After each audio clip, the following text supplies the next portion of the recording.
There's no doubt that steps that many people think would be desirable are extremely difficult to do in the absence of some moment in which people can step back and see that fundamental change is required. Robert Pastor and Allan Gotlieb, they both expressed their beliefs that the greatest initiatives come out of disasters. Do you believe in this order out of chaos theory?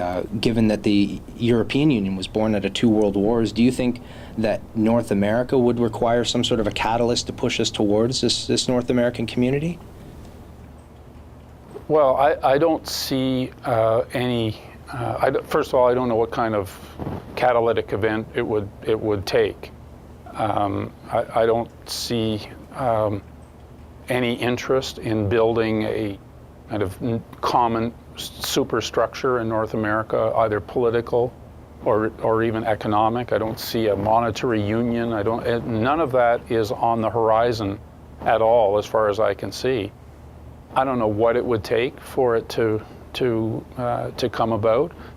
The recent events in the financial world are certainly going to drive more cooperation and collaboration around financial sector regulation. If, as part of your goal, is to integrate economies, we call it deep economic integration, and integrate their economic structures, then countries don't want to give up their economic structures freely. And if things are going well for the people, then they say, well, thank you for offering us this Amero or North American Union or one common currency across the North American continent, but we're happy with where our economy now, we're happy with our own currency, and we don't need any help right now.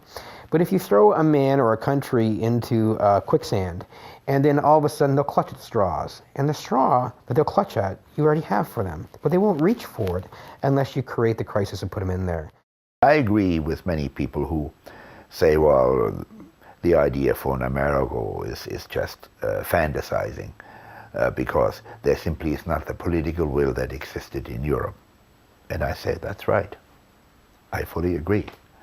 But as an academic, I'm supposed to be thinking ahead of what can be done, what should be done, rather than just always accepting the current situation as it is.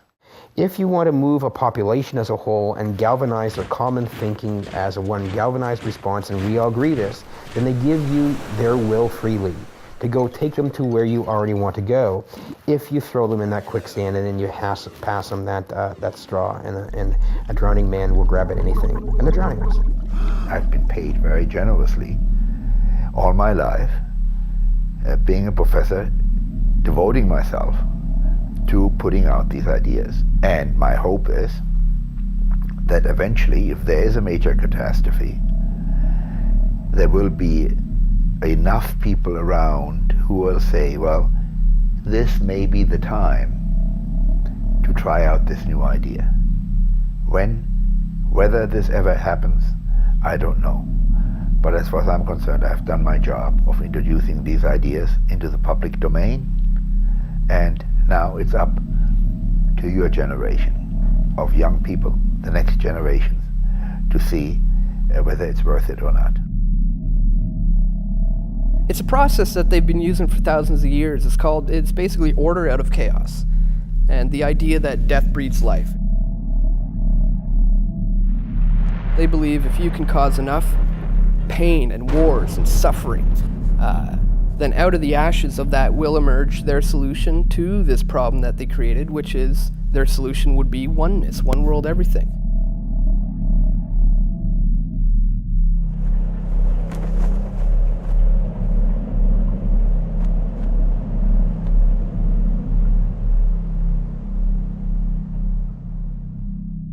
It's also known as the Hegelian dialectic, where you set up the thesis, you also set up the antithesis, so that you can offer your synthesis to the very problem and opposition that you created in the first place.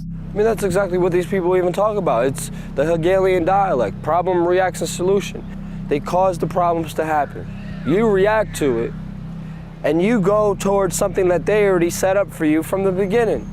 And that's how they get what they want, because they understand they can't just get rid of the Constitution. They can't just obliterate your rights. They can't just destroy this economy. They have to think of a plan to do it.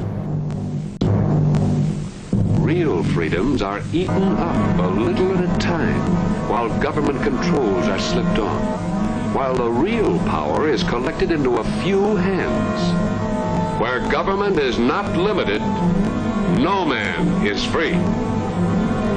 Change limited government to unlimited government, and our rights would be only what the master planners say they are. No longer the servant of the people, government would be the master of the people. That's the way to change what we have, take all power and all freedoms away from the people, and collect everything into the hands of one small group with absolute power. 9/11 was one of their plans for a push for a one world government. People saw this outside threat, and they ran for the government for help that destroyed their rights, that invaded countries, that killed millions of innocent people. A good example is around 6,000 to 7,000 years ago in Egypt, when the Egyptian leaders would have knowledge of the eclipse and the sun cycles. The knowledge had been handed down to them from their ancestors, and they didn't know why an eclipse would happen or how, but they knew when. So they would say, okay, everyone, you have to worship me as your divine leader and your God. Well, I don't want to do that. Who are you? You're just another guy. Why should I worship you? And then he would say, okay, well, if you don't want to bow down to me, then tomorrow I'll get my God to eat the sun and spit it back out. So the next day when the eclipse would happen, everyone would just marvel and say, oh my God, this guy must be our divine leader. That day comes by, there's an eclipse, everybody freaks out, and they end up doing as the rulers is, either way they want it or not. Now, there's absolutely no way that we can tell for sure they were doing this or saying that. I'm just trying to show you the potential use of the knowledge in the hands of 5 or 10% of the population. Just manipulation of the information to control the masses. Pretty much what we have today. I was going to say that. Turn on the TV. Just the TV, that's right. Media now. They create order out of the chaos they create. Basically what they do is they take a stable society of individuals who are doing their own thing. They're making a little love, making a little money, making a few mistakes, and living within a given system. Then they introduce radical changes to that system. They introduce radical new ideas. Our enemy is a radical network of terrorists and every government that supports them. They introduce radical new threats. The people of the United States and our friends and allies will not live at the mercy of an outlaw regime that threatens the peace with weapons of mass murder. We will meet that threat now with our Army, Air Force, Navy, Coast Guard, and Marines, so that we do not have to meet it later with armies of firefighters and police and doctors on the streets of our cities. And they get all the people prepared to make entirely new decisions and think in entirely new ways that facilitate more plans for more control by the people at the top. You're free, and freedom is beautiful. And, it'll take time to restore chaos and order, order out of chaos, but we will. Create a crisis, terrify the people into going for a solution that you suggest, which gives you more control. It may temporarily keep the people safe, but in the long run, the people don't know that you engineered the crisis, so they trust you even more, and they get habitualized to accept the next crisis and the next move towards more control. You've got to look at who benefits from that, because the people that benefit from that may have engineered it in order to bring order out of chaos.